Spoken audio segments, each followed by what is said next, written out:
welcome back to my channel, and today I'm going to be doing a video about the Good Doctor Series 1 episodes 12 and 13, giving my review as an autistic woman. So let's get into the video. So in episode 12, which is the next episode, we see Dr. Sean Murphy making decisions for himself and not being made to have decisions by Dr. Glassman. He seems very confident about his decisions that he's making with regards to his life and how he wants to look after himself. He says a quote which says, "The eyes are the windows to the soul." But he says he never understands why people say that. And what does this mean? I totally understand that, because it is quite a misleading quote. It basically means, like, when you look into someone's eyes, you're meant to be able to tell what kind of person they are. And for people on the spectrum, quotes like that can be very confusing. So I can understand why he didn't understand why they said it and what it actually means and the actual perspective of it. I like the fact that Dr. Brown was actually helping him and supporting him with making decisions about his life and being able to show what are the right things and wrong things to do within the certain medical ethical lines of patient care and how to look after someone. And she explained to him about where the ethical line needs to be drawn with regards to decision making, and how he finds it too confusing to separate one decision from the other, because, like he says, with autistic people, a lot of our decisions are it's blurred, so we have one thing after the other, after the other, after the other, because we have so much information processing in our visual mind that we have to think about it, and then by the time we've processed it, then we move on to the next one. But our brain works at like 10,000 seconds a minute, because it's going round and round and round and round and round trying to make decisions. So basically this then leads on to him showing compassion and empathy towards his work colleagues as well as his patients who he looks after, and he's able to successfully communicate his own needs and what he wants and what he needs from his team co-workers. And also being on the spectrum, he has to learn how to communicate, and being in a medical institution can be really hard because you're expected to be perfect. Everything has to be faultless, and having a communication disorder or communication difficulty for Dr. Sean would be very, very difficult, because you're having to think off the top of your head all the time. You're having to be in a team. You're having to make really important decisions with regards to how you communicate with patients, their families, and also the other medics who he works with. So then we go into the next episode, which is episode 13, which was called 7 Reasons.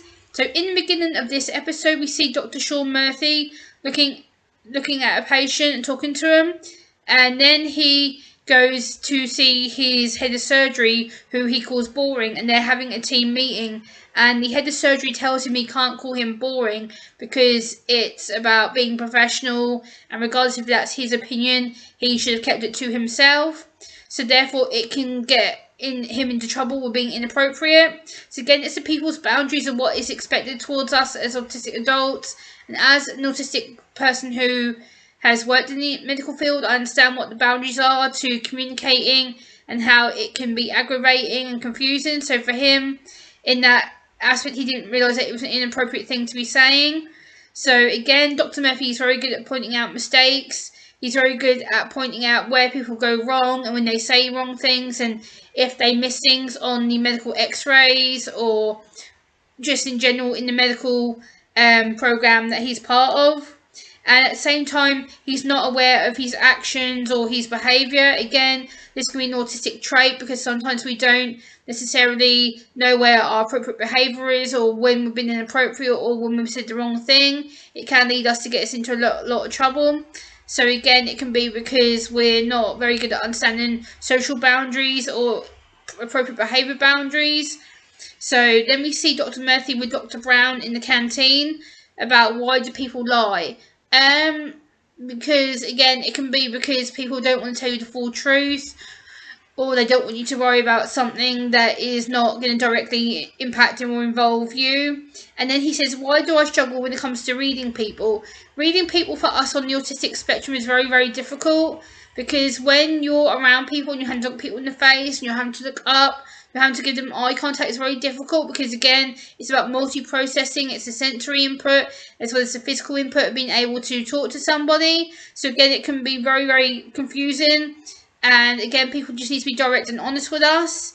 Again, then we see Dr. Murphy in a situation where he has to try and manipulate a patient's wife to sign consent papers for surgery. And again, if that happened here, that wouldn't happen, because again, it would be against the patient's wishes. It would be seen as malpractice and get the patient and the doctor, whoever is trying to get the consent, into a really lot of trouble, especially medically, and obviously it could obstruct medical license or end up in a court discrimination case, which can go down 2 paths, because you've got legal and civil. So that's that. This is where communication can go wrong, because again, it's something that could lead him getting either suspended or fired, or saying the inappropriate thing, which could affect the patient's family with regards to care and their decisions on what they're going to do. So, and then he goes to see Dr. Melendez, which is his senior up doctor, and he goes to see him about Dr. Jared, and Dr. Jared saved this patient's life, and Dr. Jared at the time was due to leave the hospital, but Dr. Sean Murphy actually backed him up and actually made him recognise how a valuable staff member he is, and how the fact that he's an important asset to the team. So he actually saved his job, and you then see him eating, and he then realises that something in his sandwich is wrong. He smelt it, and then also you see him go, and you see him not like it and throw it in the bin because the smell was too overpowering and it wasn't something that was expected in his usual sandwich. So I hope you've enjoyed this little review of Dr. Sean Murphy and The Good Doctor, and I will see you next time. Thanks for watching. Bye.